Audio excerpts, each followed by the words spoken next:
श्री साई सच्चरितमानस अध्याय 50 और 51वां। इन अध्याय के पाठों का फल है हर मनोकामना पूरी होगी और कोई मंत्र या तंत्र पढ़ने वाले पर असर नहीं करेगा। ओम साई राम। कथा है, साई को देखा तो सब देख लिया, अब और देखने की कुछ आस नहीं। बाबा के करीबी चाहने वालों में से एक थे हरि सीताराम दीक्षित। बाबा उन्हें काका साहब नाम से पुकारते, मगर 1909 ईस्वी तक उन्हें बाबा का नाम तक मालूम नहीं था। फिर कैसे उन्हें यहाँ तक बाबा खींच लाए, यह बात बड़ी ही दिलचस्प है। जो हुआ वह कुछ इस प्रकार है। एक दिन की बात है, इसी काका साहब से मिलने के लिए नाना साहब चांदोरकर लोनावला हिल स्टेशन, जो कि मुंबई पुणे रास्ते पर है, आए हुए थे। दीक्षित और वे बहुत पुराने दोस्त थे। एक लंबे अरसे के बाद मिलने पर वे दोनों खुशी में और पुरानी यादों में डूब गए। बातों बातों में दीक्षित ने उनसे कहा कि जब वे लंदन में थे तो गाड़ी में चढ़ते समय पाँव फिसल जाने से वे गिर पड़े और पाँव से चोट आई। जख्म तो भर चुका, मगर दर्द अभी भी बाकी है। बहुत प्रकार के इलाज करने पर भी दर्द जाता नहीं। आज भी उन्हें लंगड़ा कर ही चलना पड़ता है। इस समय नाना साहब को साईं बाबा की याद आई। उन्होंने कहा, आपका पैर दुरुस्त हो जाए, ऐसा मेरी भी भावना है। अगर आपको कुछ ऐतराज़ न हो तो आप मेरे गुरुदेव से मिले। दीक्षित के और पूछने पर वे काका साहब को बाबा की कुछ बातें बताते हुए बोले, मेरे गुरुदेव की एक ख़ास बात बताता हूँ। उनका कहना है कि बाबा का आदमी अगर 7 समुंदर पार भी बैठा है तो भी वे उसे प्यार के धागे से बांधकर ऐसा खींच लाते हैं जैसे किसी चिड़िया को लाया जाए। और एक बात यह भी है कि बाबा का जो आदमी होगा वह भी बाबा से मिलने के लिए बेताब हो जाएगा। यह सब सुनने पर दीक्षित को बड़ी तसल्ली हुई और वे बोले, नाना, इस लंगड़ेपन का कोई मुझे गम नहीं है। यह शरीर ही कुछ भरोसे का नहीं, ना जाने कब गिरेगा। जब जाएगा तो इस लंगड़ेपन को भी साथ ले जाएगा। इसलिए मुझे अगर कोई फिक्र है तो मन के लंगड़ा होने की। ना जाने इस पर काबू रखने के लिए मैंने क्या नहीं किया, मगर यह मुझे धोखा देकर भाग जाता ही है। अब तुम्हारे गुरुदेव से मिलकर देखता हूँ कि उनकी कृपा से मैं कामयाबी हासिल करता हूँ या नहीं। इस घटना के कुछ दिन बाद दीक्षित ने शिरडी जाने की सोची। उनके एक परिचित काका मिरीकर अहमदनगर के रहने वाले थे और उनका बेटा बाला साहब कोपरगांव में तहसीलदार था। जब दीक्षित मिरीकर के घर गए तब बाला साहब भी घर आया हुआ था। उस वक्त मिरीकर और उनके बेटे में चर्चा हुई कि दीक्षित के साथ शिरडी तक कौन जाएगा। इत्तेफाक से मिरीकर को मालूम पड़ा कि माधवराव भी नगर में आ गए हैं। तब उन्होंने उन्हें अपने घर बुलाया।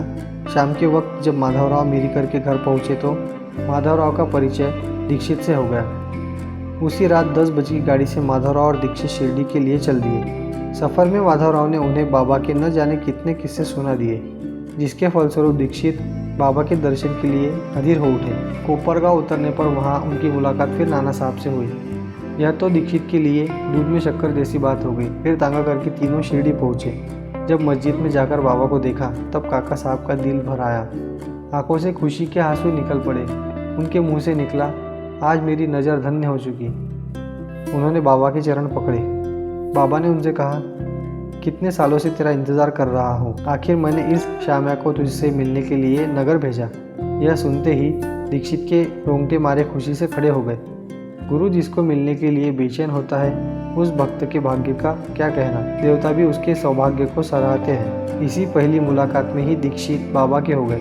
उन्होंने बाबा की सेवा करके उनकी कृपा भी हासिल की। शिरडी में सालों रहकर वहाँ एक घर भी बना लिया। उनका प्रेम और भक्ति देखकर एक दिन बाबा ने उन्हें वचन दिया। वे बोले, जो पैदा होता है उसे मिटना ही पड़ता है, जो आता है उसे जाना ही है, लेकिन मैं खुद तुझे विमान में बिठाकर मेरे साथ ले जाऊंगा। इस वचन से दीक्षित को बड़ा ही संतोष हुआ। 1926 ईस्वी में बाबा के नाम का स्मरण करते करते दीक्षित चल बसे। ओम साई राम। इसके आगे की कथा है, अहम का त्याग करो और परमार्थ में प्रवेश पाओ। गोदावरी नदी के किनारे एक गांव है, राजमहेंद्री। उस गांव में एक बार वासुदेवानंद सरस्वती नाम के सन्यासी महात्मा का आगमन हो गया। उनके दर्शन करने के लिए दूर दूर से लोग वहां जाने लगे।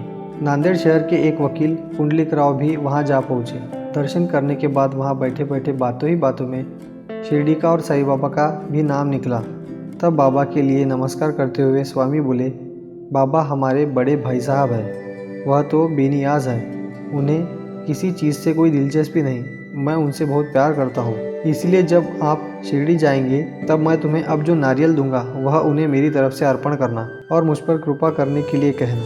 पुंडलिक जी ने उन्हें वैसा ही करने का वचन दिया और नारियल पास रख लिया।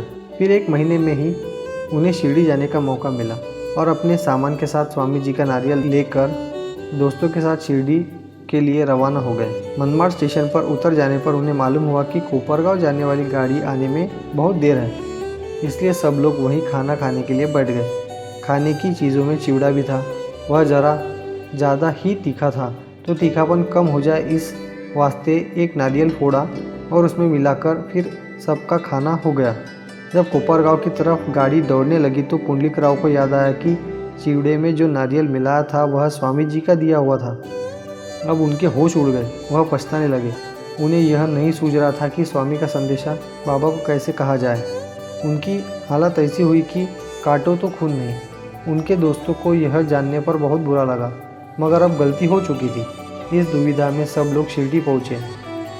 जब मस्जिद में जाकर चुपचाप बाबा की वंदना करने लगे तो बाबा झट से बोले, मेरे भाई ने मेरे लिए जो भेंट दी है वह दे दे। इस पर पुंडलिक राव उनके चरणों में गिर पड़े और सारी बात बताते हुए माफ़ी के लिए रोने लगे। बाबा ने कहा, अगर संभाल नहीं सकता था तो यह जुम्मा तूने उठाया ही क्यों? मेरे भाई ने जो भरोसा तुझ पर किया उसका तूने अच्छा बदला चुका दिया। अरे 1000 नारियल भी उस भेंट की बराबरी नहीं कर सकते, समझा?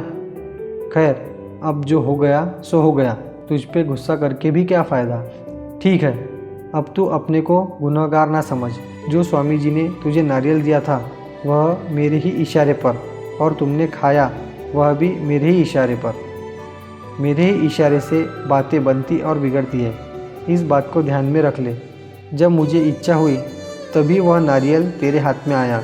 खैर, तुम सब मेरे ही बच्चे हो और तुमने खाया तो वह मुझे मिल चुका।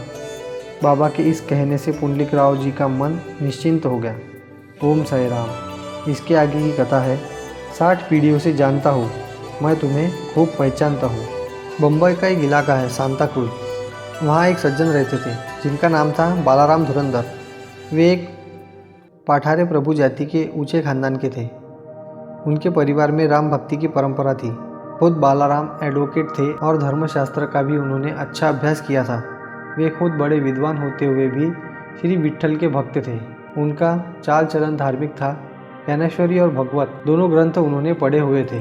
1992 ईस्वी में उनके बड़े भाई बाबुल जी शिरडी जाकर आए। आने पर उन्होंने अपनी यात्रा का जो बयान सुनाया, उसके बाद सभी परिवार के मन में शिरडी जाने की इच्छा जाग उठाई। मगर उनका जाना वहाँ 6 महीनों बाद हुआ।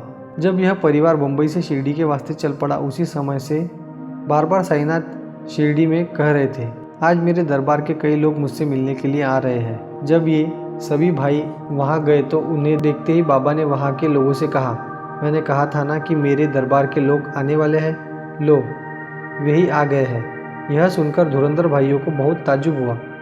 जब वे बाबा को नमस्कार करने के लिए झुके तब बाबा ने कहा, आपका और हमारा ताल्लुक बहुत पुराना है, 60 पीढ़ियों से हमारा संबंध रहा है। इतना सुनने पर सभी भाइयों को शिरडी आने पर बड़ा संतोष हुआ। तब में बालाराम तो बाबा के दर्शन में खो चुका था।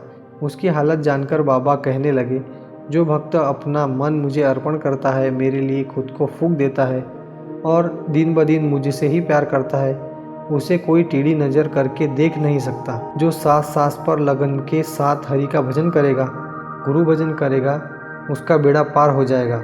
इसे सुनते हुए वहाँ के सभी लोगों को बड़ा संतोष हुआ। बाद में धुरंधर भाई मुकाम पर गए। तीसरे पहर जब वे फिर से मस्जिद आए तब बालाराम को बाबा के पैर दबाने का मौका मिला। कुछ देर बाद बाबा ने चिलम तैयार करके बालाराम के आगे की और कश लगाने को कहा। चिलम पीने की कुछ आदत न होते हुए भी बाबा का प्रसाद है, इस भावना से उन्होंने चिलम का दम खींचा और फिर बाबा के पास दी। इस घटना के बाद उनकी दमे की बीमारी कुछ ही दिनों में चली गई। उसी दिन गुरुवार था और चावड़ी का जुलूस भी था। सभी भाइयों को उसमें शामिल होने का मौका अनायास ही मिला। दूसरे दिन काकड़ आरती पर वे हाजिर थे। कुछ दिन वहां रहकर वे लोग बम्बई लौटे। 2 जून 1925 ईस्वी को बालाराम का देहांत हो गया। ओम साई राम।